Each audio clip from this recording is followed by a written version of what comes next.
Hello friends, नमस्कार। मैं अनुराग सिंह। दोस्तों, आप लोगों के लिए ये जो वीडियो आज का है ये बहुत महत्वपूर्ण है।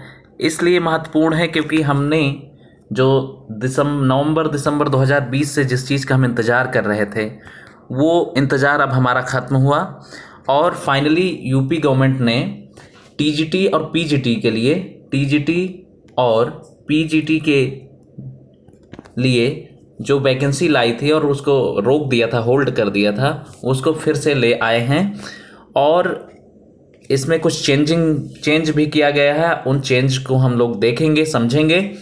और ये दोनों में अलग अलग पदों पर वैकेंसी लाई गई है। जैसे टीजीटी के लिए 12,603 पदों पर, पीजीटी के लिए 2,500 कुछ पदों पर वैकेंसी है। आज हम जो डिस्कशन करेंगे वो करेंगे टीजीटी की वैकेंसी को लेकर, उसकी डेट्स को लेकर, उसमें हुए चेंजेस को लेकर। सो आप लोग वीडियो में साथ में बने रहें और वीडियो को पूरा देखें और साथ ही इस जो हमारा टीजीटी का लक्ष्य है उसको प्राप्त करने में हम लोग एक दूसरे का सहयोग करेंगे। तो आइए देखते हैं क्या कहा है उत्तर प्रदेश गवर्नमेंट ने अपने इस विज्ञापन में। उत्तर प्रदेश गवर्नमेंट कह रही है अपने विज्ञापन संख्या 01/2021 प्रशिक्षित स्नातक शिक्षक यानी टीजीटी में, टीजीटी के लिए लाई है। और इसमें उन्होंने कहा है ऑनलाइन आवेदन भाग 1 पंजीकरण की तिथि दिया है उन्होंने 16/3/2021, यानी आज से ही 16 तारीख, आज जो है 16 मार्च 2021 है और आज से ही इसका ऑनलाइन पंजीकरण प्रारंभ हो रहा है, रजिस्ट्रेशन। दूसरा, ऑनलाइन शुल्क जमा करने की तिथि भी आज से ही शुरू हो रही है 16/3/2021। ऑनलाइन आवेदन भाग 1 पंजीकरण की अंतिम तिथि 11 अप्रैल है, 11 अप्रैल 2021। ऑनलाइन शुल्क जमा करने की अंतिम तिथि 13 अप्रैल 2021 है, जबकि ऑनलाइन आवेदन भाग 2 सबमिट करने की अंतिम तिथि यानी फाइनल सबमिशन की तिथि 15/4/2021। हमारे पास एक महीने का कुल समय है, लेकिन आप लोगों से मैं कह रहा हूँ, निवेदन कर रहा हूँ कि आप लोग इस वैकेंसी को, जो भी इस एग्ज़ाम को देना चाहते हैं, सीरियस होकर देना चाहते हैं, वो लोग लास्ट का इंतज़ार न करें, जितनी जल्दी हो सके इस वैकेंसी के फॉर्म को फिलअप करें, क्योंकि लास्ट में सर्वर डाउन हो जाता है और तमाम प्रकार की समस्याएं आने लगती हैं। इसलिए आप लोग इसको जितनी जल्दी हो सके इसमें रजिस्ट्रेशन करके फॉर्म सबमिशन की ओर बढ़ें। ठीक है, आइए देखते हैं क्या कह रहा है।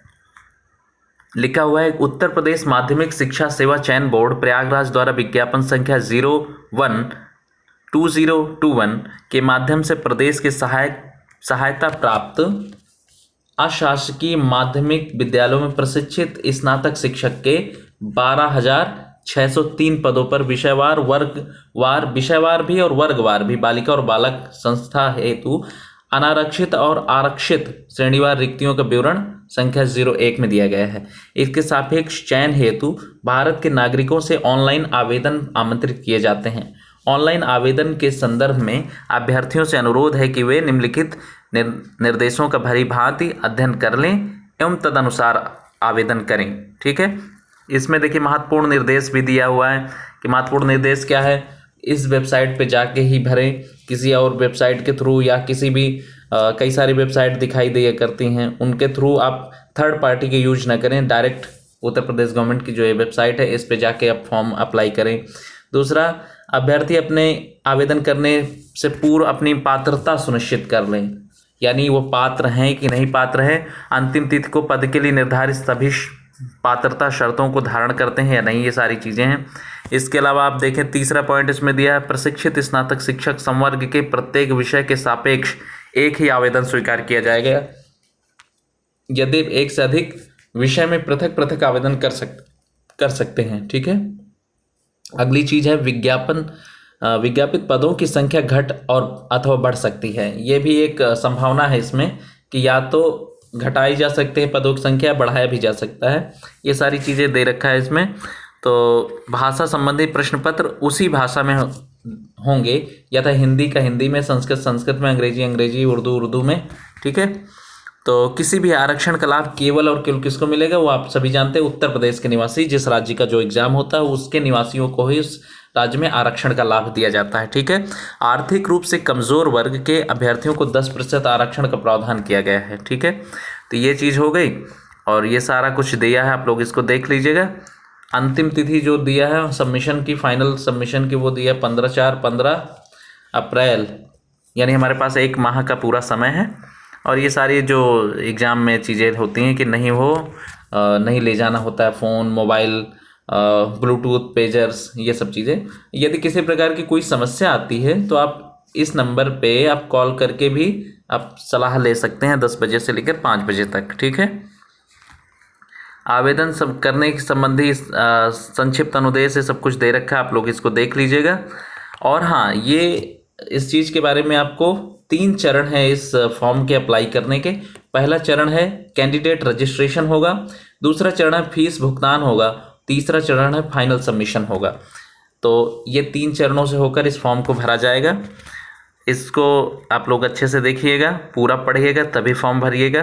द्वितीय चरण शुल्क अदा करने की है, और आपको यहाँ पे अब मैं बता देता हूँ कि कितना कितना फीस लग रही है। देखिए, अनारक्षित या सामान्य वर्ग के लिए आवेदन में 700 रुपये और ऑनलाइन प्रक्रिया शुल्क 50 रुपये, टोटल मिला के 750 रुपये, 750 रुपये लगेंगे।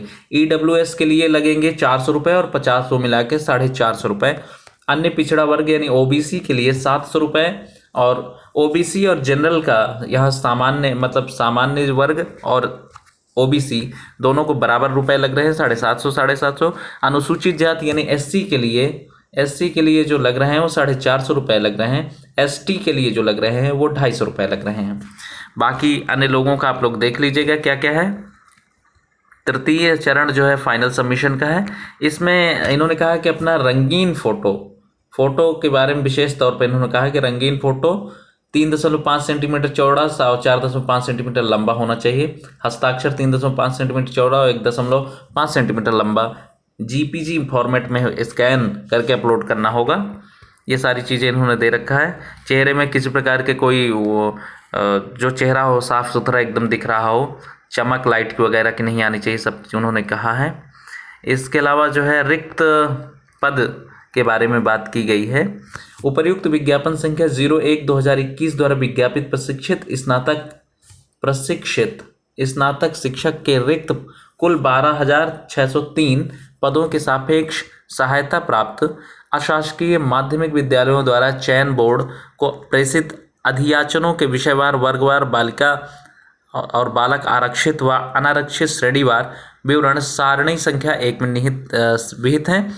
सिविल अपील, इतना ये सब कुछ दे रखा है कि कितने पद हैं TGT में। तो TGT में 12,603 पद हैं, ठीक है। आयु सीमा दी गई है कि 1 जुलाई 2021 से 21 वर्ष से कम ना हो। 1 जुलाई 2021 को 21 वर्ष से जो आयु सीमा कम ना हो, जो भी अर्हता है उसमें एक ये भी है।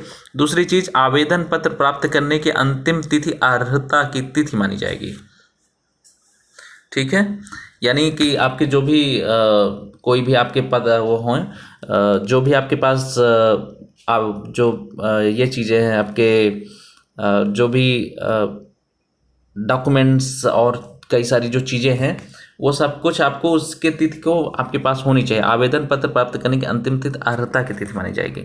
इसके बाद इसमें कहा गया है शैक्षिक योग्यता के बारे में। तो अध्यापक के किसी पद पर नियुक्ति के लिए अभ्यर्थी को इंटरमीडिएट शिक्षा अधिनियम 2021 के अधीन बनाई गई विनियमावली के अध्याय 2 के विनियमन 1 में विनिर्दिष्ट अर्हताएं होनी चाहिए।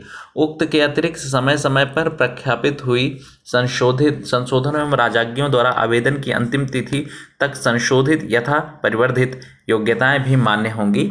उपलब्ध सभी पदों के सापेक्ष न्यूनतम शैक्षिक अर्हताएं के रूप में संलग्न है। ये सब कुछ आपको एक चीज़ और बता दूं, ये बहुत महत्वपूर्ण चीज़ हो जाती है सभी लोगों के लिए जो भी सिलेक्ट होते हैं, कि प्रशिक्षित स्नातक संवर्ग यानी TGT में आपको 44,900 रुपये से लेकर 44,900 रुपये से लेकर 1,42,400 रुपये तक टोटल दिया जाएगा।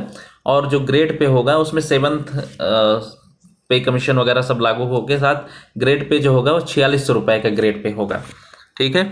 आरक्षण के बारे में जहाँ प्रावधान किया गया है वही सारी चीज़ें जो सभी में लागू होती हैं कि आरक्षण जो है का लाभ उत्तर प्रदेश के मूल निवासी को ही मिलेगा। सब कुछ दे रखा है, आप लोग देख लीजिएगा इसको।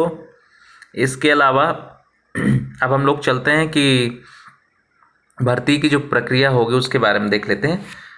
परीक्षा केंद्र के बारे में पहले देख लेते हैं। सभी मंडल मुख्यालयों पर ही केंद्रों का निर्धारण किया जाएगा। मंडल के मुख्यालयों पर ही केंद्र का निर्धारण किया जाएगा। अभ्यर्थी को कोई भी परीक्षा केंद्र आवंटित किया जा सकता है। परीक्षा केंद्र, समय सारणी और अनुक्रमांक आदि की सूचना यथासंभव दी जाएगी। यदि कोई अभ्यर्थी बोर्ड द्वारा प्रेषित प्रवेश पत्र में अंकित केंद्र से इतर केंद्र एवं विषय में परीक्षा देता है तो उसके उत्तर पुस्तिका का मूल्यांकन नहीं किया जाएगा तथा उसका अभ्यर्थन निरस्त कर दिया जाएगा। ये चीज़ ध्यान रखिएगा आप लोग, जहां आपको दिया जाए वहीं आप लोग जाइएगा। ध्यान से परीक्षा केंद्र के परीक्षा का सेंटर मिलान कर लीजिएगा। अगली चीज़ है कि भर्ती प्रक्रिया के बारे में। प्रशिक्षित स्नातक शिक्षक पद पर चयन अधिसूचना संख्या इतना दे रखा है, संशोधित नियमावली 1998 में विहित प्रक्रिया अनुसार मात्र लिखित परीक्षा के आधार पर होगी। अब देखिए लिखित परीक्षा, ये महत्वपूर्ण चीज़ है हमारे लिए। लिखित परीक्षा कैसी होगी? प्रशिक्षित स्नातक शिक्षक पद हेतु चयन हेतु फ्रेश एवं तदर्थ शिक्षक अभ्यर्थियों के लिए विषय पर आधारित सामान्य योग्यता की एक लिखित परीक्षा होगी। ठीक है, सामान्य आधारित सामान्य योग्यता की एक लिखित परीक्षा हो जिसमें 500 अंकों का एक प्रश्न पत्र होगा। कितना होगा? 500 अंकों का एक प्रश्न पत्र होगा। ठीक है, उसमें कितने प्रश्न होंगे? 125 प्रश्न होंगे और प्रत्येक प्रश्न 4 अंक का होगा। ठीक है, प्रत्येक प्रश्न 4 अंक का होगा। सभी प्रश्न अनिवार्य होंगे। समय जो आपको दिया जाएगा 2 घंटे, यानी 160 जो आपको समय दिया जाएगा 120 मिनट दिया जाएगा। ठीक है, 120 मिनट में आपको 125 प्रश्न करने होंगे। ये चीज़ ध्यान रखिएगा। प्रश्न का स्वरूप जो होगा वो होगा, कैसा होगा? बहुविकल्पी मल्टीपल चॉइस क्वेश्चंस होंगे और प्रत्येक प्रश्न के उत्तर के लिए 4 विकल्प दिए रहेंगे जिसमें केवल एक सबसे उपयुक्त विकल्प का चयन अभ्यर्थियों को करना होगा। सही उत्तर के गोले को उत्तर पत्रक में काली स्याही की बाल पेन से काला करना होगा। ये चीज़ें देख लेंगे। इसके अलावा आपको 1-2 चीज़ें और महत्वपूर्ण हैं, उनको भी देख लेते हैं हम लोग। तदर्थ शिक्षक के बारे में ये सब कुछ दे रखा है, इसको देख लीजिएगा। हाँ, तदर्थ प्रशिक्षित स्नातक शिक्षकों के लिए उनके द्वारा कार्य करने की अवधि के आधार पर सेवा आधारित अधिभार वेटेज भी दिया जाएगा। ठीक है, वेटेज दिया जाएगा और ये वेटेज होगा 1 वर्ष की सेवा पर 1.5 अंक एवं अधिकतम 30 अंक दिए जाएंगे। 1.5 अंक 1 वर्ष की सेवा पर और अधिकतम 30 अंक दिए जाएंगे। तदर्थ प्रशिक्षित स्नातक शिक्षकों द्वारा लिखित परीक्षा में पाए गए प्राप्तांकों में सेवा आधारित अधिभार अंक जोड़ दिया जाएगा, जो किसी भी दशा में जो है पूर्णांक अर्थात 500 से अधिक नहीं होगा। और यहाँ पर दिया है कि मेरिट जो बनेगी, मेरिट चयन हेतु मेरिट जो होगी वह लिखित परीक्षा के आधार पर अभ्यर्थियों द्वारा प्राप्त अंकों तथा तदर्थ प्रशिक्षित स्नातक शिक्षकों द्वारा प्राप्त अंकों, लिखित परीक्षा में प्राप्त अंक प्लस सेवा आधारित अधिभार अंक के आधार पर प्रशिक्षित स्नातक शिक्षक के चयन हेतु उत्तर प्रदेश माध्यमिक सेवा बोर्ड नियमावली इतने के आधार पर दिया गया है, किंतु 25% से अनधिक किसी समेकित पैनल लिस्ट मेरिट क्रमानुसार तैयार किया जाएगा। ये सब दिया गया है और इसके अलावा ये सब चीज़ें आप लोग देख लीजिएगा। इसके अलावा आपको अभ्यर्थियों सामान्य जो अनुदेश हैं सारे दे रखे हैं, क्या क्या करना है। प्रशिक्षित स्नातक शिक्षक पद पर नियुक्ति के लिए ऐसा पुरुष पात्र ना होगा जिसकी एक से अधिक पत्नियां। ये चीज़ आप लोग ध्यान दीजिएगा, ज़्यादा पत्नियां के चक्कर में मत पड़िएगा, नहीं तो प्रॉब्लम होगी। ठीक है, आप लोग दे नहीं पाएंगे। ऐसा पुरुष पात्र न होगा जिसकी एक से अधिक पत्नियां जीवित हों, या कोई महिला पात्र न होगी जिसने ऐसे पुरुष से विवाह किया हो जिसकी पहले से ही एक पत्नी जीवित हो। ठीक है, ये चीज़ें आप लोग ध्यान दीजिएगा। इसके अलावा ये सब कुछ दे रखा है, दृष्टि से उसका स्वास्थ्य अच्छा हो, ये सब कुछ सामान्य निर्देश जो एक शिक्षक से उम्मीद की जा सकती है कि कैसा होना चाहिए। इसके अलावा जो है आपको यहाँ पे देखिए अभ्यर्थियों को महत्वपूर्ण अनुदेश क्या दिए गए हैं। ये महत्वपूर्ण अनुदेश काफ़ी अच्छे हैं और काफ़ी ध्यान देने की बात है इनको, कि किसी भी अभ्यर्थी को अपने आवेदन पत्र में गलत तथ्य प्रस्तुत करने पर जिनकी प्रमाण पत्र के आधार पर पुष्टि नहीं की जा सकती अथवा किसी अनाचार कदाचार किसी महत्वपूर्ण सूचना को छुपाने अभियोजन आपराधिक वाद लंबित होने दोष सिद्ध होने एक से अधिक जीवित पति या पत्नी के होने अथवा अभ्यर्थन चयन के संबंध में सिफारिश करने आदि कृत्यों में लिप्त पाए जाने पर अभ्यर्थन निरस्त कर दिया जाएगा। सारा कुछ है, इसको बहुत आप लोग ध्यान से पढ़ लीजिएगा सारा। इसके बाद हम लोग आते हैं आवेदन से पूर्व अभ्यर्थियों हेतु महत्वपूर्ण निर्देश क्या है। अभ्यर्थी अनर्ह होने के संबंध में चयन बोर्ड का अंतिम होगा। इसके अलावा उत्तर प्रदेश के आरक्षित श्रेणी के सभी अभ्यर्थी आवेदन में अपनी आरक्षण श्रेणी अवश्य भरेंगे, उसी आधार पे वो लोग वहाँ डिसाइड करेंगे कितने लोग हैं कितने नहीं। इसके अलावा यहाँ पे आपको एक दो चीज़ें और देख लीजिए कि उत्तर प्रदेश के अनुसूचित जाति अनुसूचित जनजाति के लिए प्रमाण पत्र का जो प्रारूप होगा ऐसा होगा। इसके अलावा उत्तर पिछड़े वर्गों के जाति प्रमाण पत्र का प्रारूप होगा। विकलांगों के लिए जो प्रमाण पत्र का प्रारूप होगा सब कुछ यहाँ पर दे रखा है, उस सारी चीज़ों को आप लोग देख लीजिएगा। अब सबसे महत्वपूर्ण चीज़ आ जाती है कि टीजीटी में पदों का जो विभाजन किया गया है वो कैसे हैं ये देखते हैं हम लोग। जैसे सबसे ज़्यादा जो पद हैं वो हिंदी में हैं, वो देखिए हिंदी में बालक वर्ग, ये जो हम देख रहे हैं वो बालक वर्ग के लिए देख रहे हैं। 1054 पद दिए हैं। ओबीसी में 405, एससी में 27, एसटी में 7, कुल मिला के 1742 पद दिए हैं हिंदी में। फिर गणित में देखिए कुल 1822 पद दिए हैं, ऐसे ही सारा करते हुए। इसके बाद आप देखेंगे कि इसके बाद जो तीसरे नंबर पर सबसे ज़्यादा है इंग्लिश, देखिए इंग्लिश 913, 445 सब 1587 पद हो जाते हैं। इसके बाद आप देखिए सामाजिक विज्ञान आता है नंबर, सामाजिक विज्ञान में 688 पद जनरल के लिए हैं। इसके बाद टोटल मिला के इनके पास 1392 पद हैं। तो ये सारा कुछ है। टोटल जो हमारे पास वैकेंसी है वो है 11,195। कितनी? 11,195 पुरुष वर्ग के लिए, बालक के लिए। अब बालिका के लिए भी ऐसे ही दे रखा है कि बालिका वर्ग में हिंदी के लिए देखो, एक बालिका के लिए जनरल के लिए 125, ओबीसी के 52, 37 एससी के लिए, एसटी के लिए 0, कुल मिला के हिंदी में 214 बालिका वर्ग में 214 पद हैं। फिर इसके बाद कुल मिला के जो पदों की संख्या वो है 1408। इस प्रकार जब हम दोनों को जोड़ते हैं तो ये आ जाता है कितना, जो हमारा दिया था 12,000 समथिंग जो दे रखा है टोटल वैकेंसी। ठीक है, तो ये टीजीटी के थ्रू हम 9th और 10th में पढ़ाने का पात्र होते हैं 9th और 10th में पढ़ाते हैं। जबकि पीजीटी के थ्रू आपको पता है कि पीजीटी के थ्रू हम 11वीं और 12वीं में पढ़ाते हैं। ठीक है, तो हम अभी बात कर रहे हैं टीजीटी की, यानी 9th और 10th की। तो इसमें इसके लिए जो अर्हता होनी चाहिए वो क्या होनी चाहिए। देखिए हिंदी के लिए जो अर्हता होनी चाहिए वो बीएड हिंदी एवं संस्कृत के साथ इंटरमीडिएट अथवा समकक्ष परीक्षा एवं बीएड या अन्य समकक्ष डिग्री की बात आ रही है।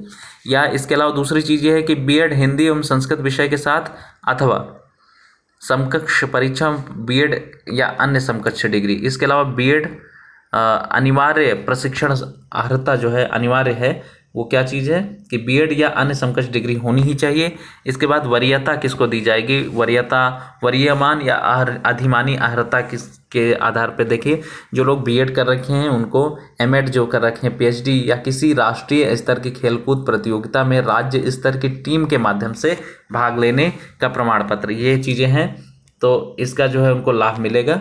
ठीक है, ऐसी ही चीज़ें गणित में है, बीए अथवा बीएससी गणित प्रशिक्षित, इसके बाद बीएड होना चाहिए। ये सारी चीज़ें इधर भी वही दे रखी हैं। इसके बाद गृह विज्ञान के बारे में भी दे रखा है कि गृह विज्ञान में क्या है, गृह विज्ञान या गृह अर्थशास्त्र होम एनामिक्स या घरेलू विज्ञान डोमेस्टिक साइंस या गृह कला होम आर्ट में प्रशिक्षित स्नातक। ये इलाहाबाद का टीसी दे रखा है, सब कुछ दे रखा है, आप लोग इसको देखिएगा। और इधर वही चीज़ें हैं, उर्दू में भी अंग्रेजी में भी। अंग्रेजी का ये देख लेते हैं, बीए अंग्रेजी साहित्य अथवा यूजीसी द्वारा मान्यता प्राप्त विश्वविद्यालय डिग्री कॉलेज से त्रिवर्षीय स्नातक कोर्स। ठीक है, इसके अलावा बीएड होना चाहिए आपके पास। इसके बीएड में वही सारी चीज़ें इधर भी दे रखी हैं कि इधर जो ये जो दे रखे हैं सबसे किनारे वाली ये चीज़ें, ये आपको एक्स्ट्रा आपको पास आपको मेरिट बनाने में आपका सहयोग करेंगे, एक्स्ट्रा नंबर आपको मिलेंगे इसका। ठीक है, इसके अलावा देखिए संस्कृत के बारे में भी वो सारी चीज़ें दे रखी हैं। बीए संस्कृत साहित्य, एलटी या बीटी या बीएड या अन्य समकक्ष शिक्षा अथवा शिक्षण में डिग्री या डिप्लोमा वाराणसी संस्कृत विश्वविद्यालय द्वारा प्रदत्त शास्त्री या आचार्य की उपाधि के साथ एलटी या बीटी या अन्य समकक्ष अथवा शिक्षण में डिग्री डिप्लोमा सब कुछ दे रखा है। तो इसके अलावा हम देख लेते हैं एक और महत्वपूर्ण और अंतिम चीज़ कि सामाजिक विज्ञान के लिए देख लेते हैं। इसमें क्या होगा, किन्हीं 2 विषयों के साथ आपको बीएड किया होना चाहिए, या तो इतिहास और राजनीति विज्ञान होनी चाहिए या भूगोल अर्थशास्त्र होनी चाहिए।